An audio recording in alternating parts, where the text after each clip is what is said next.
Está começando mais uma edição do nosso podcast. Eu sou Heitor Honorato, você está ouvindo o podcast da Digital Hunt, aqui de home office, isolados em quarentena. Comigo, Thales Henrique. E aí, boa tarde. Estamos aí de novo para a nossa segunda semana de Huntcast. Tá maravilhoso. Espero que vocês gostem do programa de hoje. Show! E também comigo, Marcela Seques. Hello! Olá para todo mundo. Hello. Vamos lá. Então, hoje, cara, o Thales vai aprofundar um assunto muito interessante que chama neuromarketing, né? Dizem por aí, Thales, que é uma forma de manipular as pessoas. O que você pensa sobre isso? E aproveita, explica um pouco pro pessoal o que de fato é o neuromarketing. Beleza. Você já começa o tema já me jogando na parede, né? Porque, eu acho que dá para manipular, sim. Isso é minha opinião pessoal.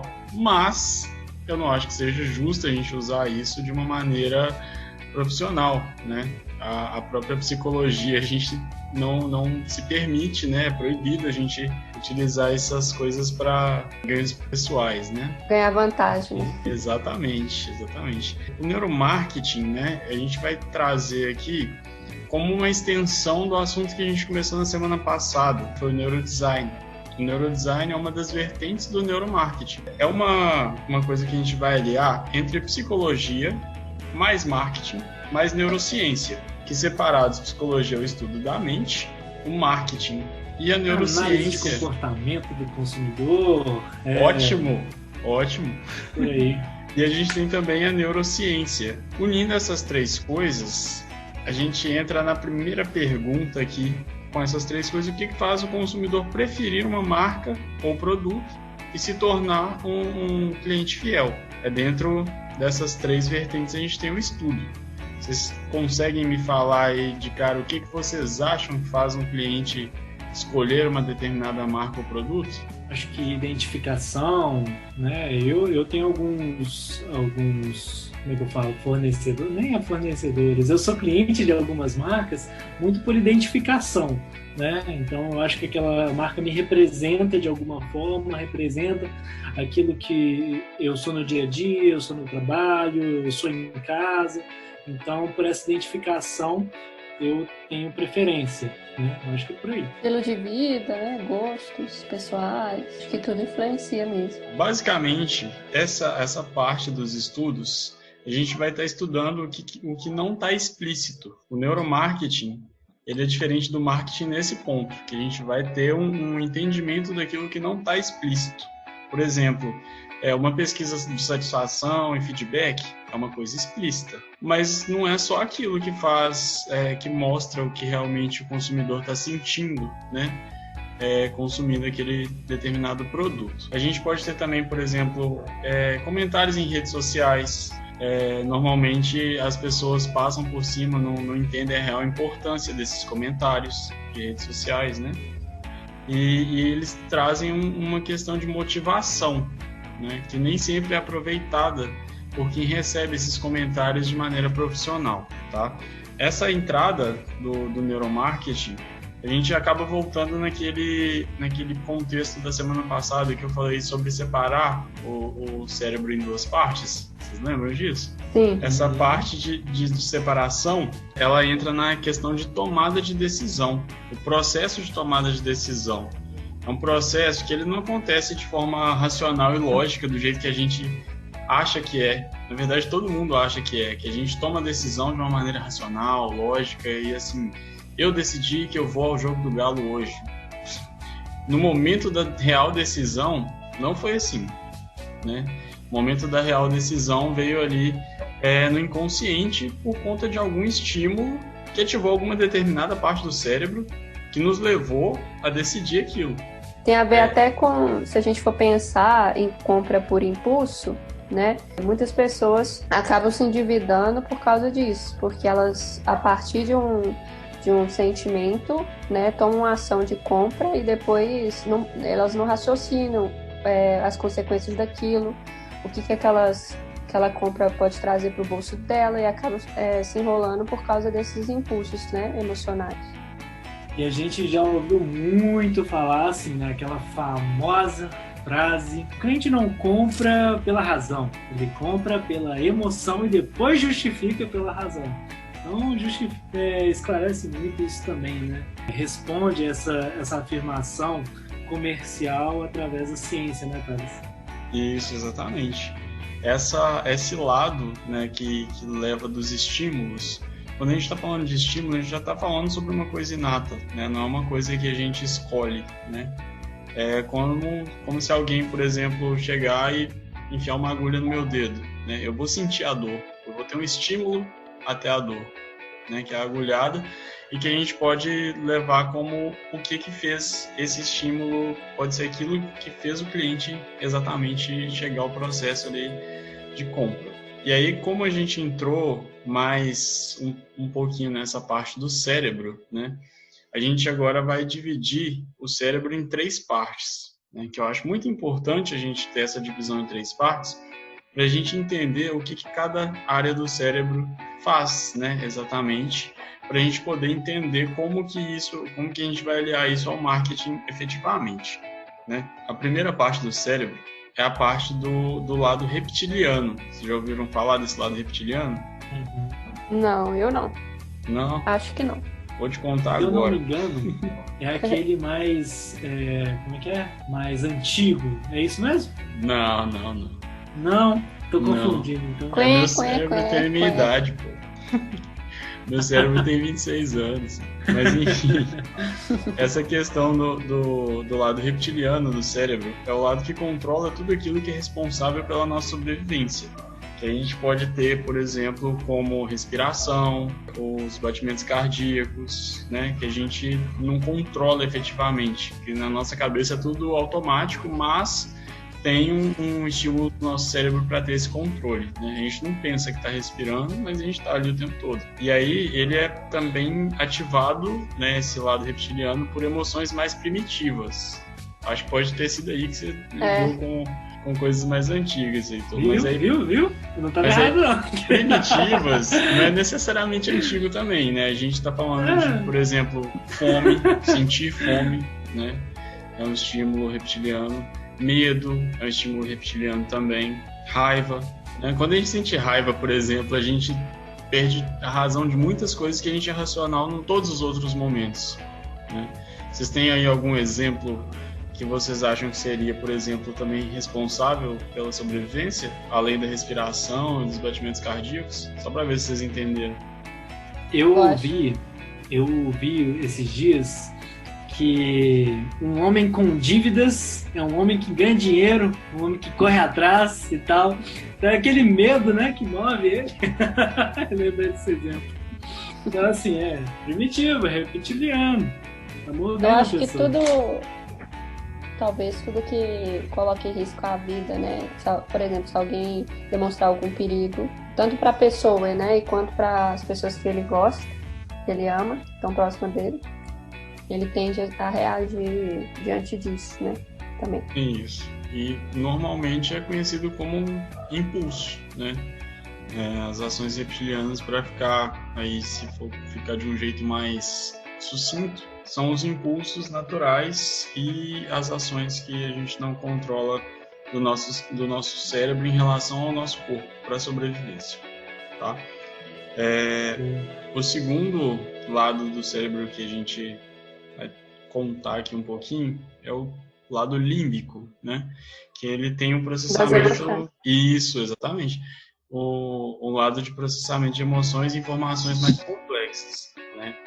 Ele é responsável por armazenar dados, né? Teve uma vez que a Marcela estava contando numa das nossas conversas como funcionava o cérebro, né? Que era por blocos e a gente ia sobrepondo.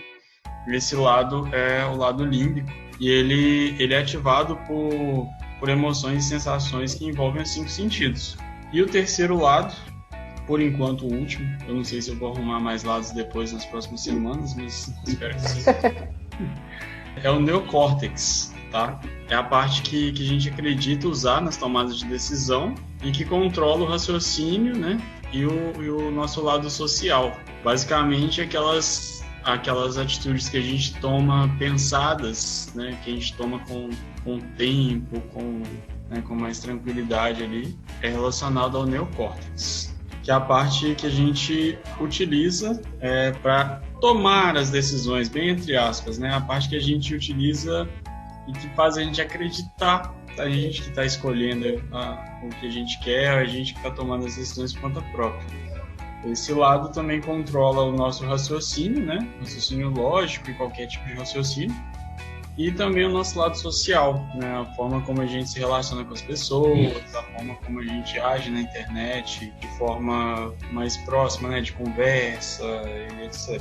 Todos esses 3 lados do cérebro que eu contei para vocês, eles são muito importantes para o neuromarketing, porque eles são componentes que a gente faz uma espécie de separação, a gente pega para destrinchar mesmo essas 3 partes, e juntando as 3, a gente chega no que a gente normalmente é, né, como pessoa, mas destrinchando a gente consegue se aproximar mais de um conceito melhor para poder entender aquela pergunta inicial, né, para entender o que leva a pessoa a escolher determinada marca ou produto e virar um cliente fiel. Aí a gente já fez um paralelo bem legal entre o marketing e a neurociência, e aí agora a gente vai fazer um paralelo entre o neuromarketing e o neurodesign, né? Quem escutou na semana passada já vai estar aí aprofundado, né? Pelo menos a introdução do neurodesign, e basicamente os dois são ferramentas que a gente está estudando para poder entender as emoções. Um resumo bem enxuto mesmo é isso, que a gente utiliza isso no marketing, na hora da criação de um design, as emoções, tá? A gente vai voltar agora num ponto muito importante para essa união, que é a fluência do processamento. Vocês lembram que semana passada a gente fez aquela separação, né, de sistema 1 e sistema 2, né? Para o nosso entendimento da fluência do processamento. A fluência do processamento seria o quê? Seria o que a pessoa processa, o que o cérebro da pessoa processa quando está ali, por exemplo, rolando o feed no Instagram, né? O que vai fazer essa pessoa parar em determinado anúncio, parar em determinada publicação, certo? Vocês lembram do que eu trouxe sobre o que era sistema 1 e sistema 2? Qual era a diferença dos dois? Olha, se eu não me engano, a gente tem um sistema que ele responde mais rápido, mas é algo mais impulsivo, mais emocional, e um que responde mais devagar, que processa as informações. É algo assim, Thales? Isso, é isso mesmo. Esse sistema que a gente vamos tratar ele como o mais rápido, ele é o sistema 1, né? Que é o sistema inconsciente. O sistema 2 vai ser o sistema consciente, né? O sistema inconsciente ele vai gerar menos esforço e o sistema consciente vai gerar mais esforço, beleza? Esse sistema consciente ele é mais limitado e lento, né? Porque ele, né, vai por um lado mais complexo de processamento e tudo, e de entendimento das coisas. Pensando que as pessoas em redes sociais, na internet, quase que num todo assim, bem massivo, qual desses sistemas vocês acham que as pessoas utilizam mais quando estão na internet? Sistema 1. Exatamente, sistema 1. Por que usa o sistema 1? Eu acredito que... Vai lá, Marcelo. É porque elas estão no momento descontraídas, assim, relaxadas, né? Quando você está nas redes sociais, por exemplo, você não está com o seu foco ali muito ligado, muito atento, né? Para nada. Então, acaba que você relaxa e aí eu acho que essa parte racional fica um pouco de lado. Como você não está fazendo uma análise de dados aprofundada, um relatório para apresentar para cliente ou para algum líder que você tem de setor. Então, assim, acho que faz muito mais sentido o sistema 1. A gente chega num exemplo que eu queria muito dar desde a semana passada, que é a complexidade de uma arte, o impacto que a complexidade de uma arte pode levar, né, para a pessoa que está vendo ali. Vamos supor que a gente pega ali uma daquelas, sei lá, aquelas bandas de heavy metal com aquelas letras bem complicadas de ler e tudo, e a gente tem ali, por exemplo, o símbolo da Apple. Qual símbolo que a gente vai ter um processamento mais rápido, mais dinâmico, né? Vai ser o da Apple, né?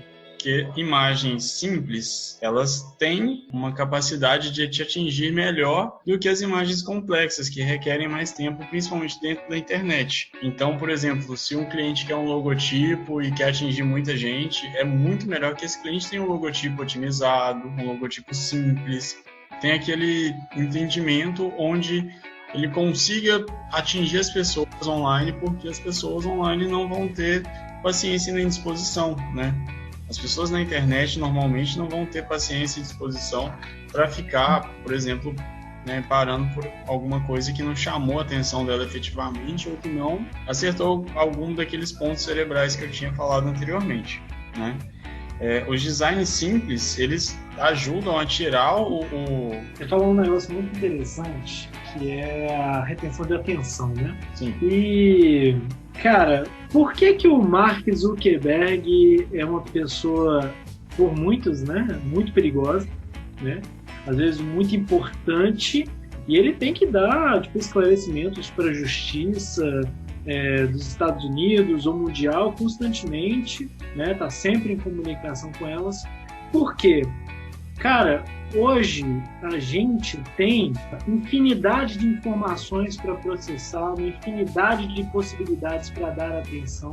Então, quem tem a atenção das pessoas tem poder, entendeu? Então a gente está vivendo uma era de tecnologia, de redes sociais e tudo mais, que se o Mark Zuckerberg quiser fazer qualquer coisa, ele tem ali 1 bilhão, 2 bilhões, 3 bilhões de pessoas para dar atenção, entendeu? Então, assim, olha o nível de poder que ter a atenção das pessoas pode gerar, né? E a responsabilidade também. Sim.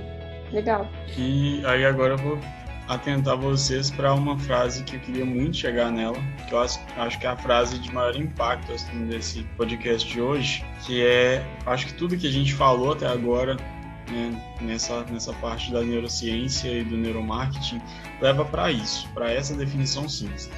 Os designs simples, eles tiram o sentimento agressivo de venda. Eles deixam a pessoa com uma sensação mais de abraçada, né?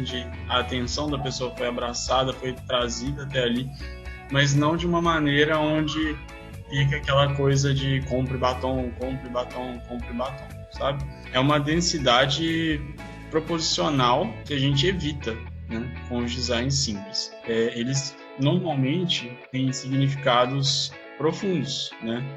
Então, assim, a gente sabe que na Apple, por exemplo, vou usar a Apple de exemplo porque é uma empresa de sucesso e que é uma logo, né, muito simples, que é uma maçã. Maçã tende a gente associar a vida, por exemplo, né? Tende a gente associar a gravidade, a vários pontos importantes ali, a maçã teve ali. E aí a gente consegue ver nessa logo da Apple que tem uma comunicação máxima com o mínimo, né? Todo mundo hoje já vê a maçãzinha com uma mordidinha e já sabe que é a Apple, né? E, assim, muitos significados que a pessoa pode ter só de pensar na empresa, só de ver a logo. E é uma logo simples, é uma coisa muito otimizada, muito tranquila. Tem até uma história engraçada de que a primeira logo da Apple foi feita em 96 e parecia uma coisa medieval, que era um brasão e tinha parecendo aqueles pergaminhos passando em volta assim, escrito Apple e não sei o que, e um desenho de um cara sentado embaixo da árvore. No caso, ali a gente está tendo uma referência da teoria da relatividade, né? O cara sentado debaixo de uma árvore e, teoricamente, depois aí vocês já sabem até quem é essa pessoa. Eu vou ir para a parte final agora, que a gente vai falar sobre os 2 níveis, né, que envolve essa densidade proposicional, tá? Que seriam os níveis superficial e profundo. A explicação deles é bem simples, né? O nível superficial é um nível de elementos gráficos, né, o que a gente utiliza para poder fazer a criação ali de uma arte, de um logo. E o nível profundo é os sentimentos que a gente consegue transmitir utilizando esses elementos gráficos, né? É bem simples, né? E aí agora, para finalizar, eu queria saber de vocês quais exemplos que vocês têm em relação a esses dois níveis. Pelo menos um exemplo de cada. Vamos dizer, se a gente pegar a logo da Coca, por exemplo, né, a gente consegue ver do nível 1 que se trata de uma tipografia com uma letra cursiva, e é mais ou menos isso que a gente consegue analisar, mas quando a gente olha para a Coca, vem todos aqueles sentimentos que eles sempre trabalharam, né? De felicidade, de refrescância, né? A gente lembra de uma Coca gelada, que dá aquele sabor, aquela refrescância, né? Em momentos de muito calor, por exemplo. Então, eu acredito que esse é um bom exemplo. Bom, então, só me vem à cabeça McDonald's, né? Então você tem lá o arquinho, as cores, amarelo, vermelho. Você percebe que gera muito aquela sensação de, tipo assim, fome e talvez fast food, algo rápido, né, prático. Então eu só consigo lembrar aqui de cara do McDonald's. Eu acho que eles fazem isso muito bem. Muito bom, muito bom. Então, para a gente finalizar, eu estou deixando aqui essa pergunta, né? Você responde essa pergunta. Se estiver escutando pelo YouTube, responde aí nos comentários. Se estiver escutando pelo Spotify, corre lá no nosso Instagram, @agência digital hunt, e comenta, né, na publicação, pode mandar direct, qualquer coisa, onde o neuromarketing pode ser aplicado no nosso dia a dia, né? Vamos ver aí o que vocês entenderam sobre isso, vamos agregar conhecimentos, né? Eu fico no aguardo das respostas de vocês. No mais, é isso. Foi muito legal trazer isso para vocês hoje. Valeu, Thales. Show demais, show demais. Primeiramente, queria agradecer, Thales. Que conteúdo massa, cara. Esclareceu muita coisa e deixou tudo mais simples, né? Agora eu consigo ver o cérebro em 3 partes: sobrevivência, emoção e razão. Pronto! Tá resolvendo minha vida. Simplificou o negócio. Então, cara, é assim que a gente vai encerrando esse episódio de hoje. Se quiser saber um pouco mais sobre a Digital Hunt, tem o nosso site www.digitalhunt.com.br. Nós estamos nas redes Facebook e Instagram. Acessa lá, Agência Digital Hunt. E assim a gente vai encerrando esse episódio. Valeu demais! Valeu, pessoal. Até a próxima. Até a próxima.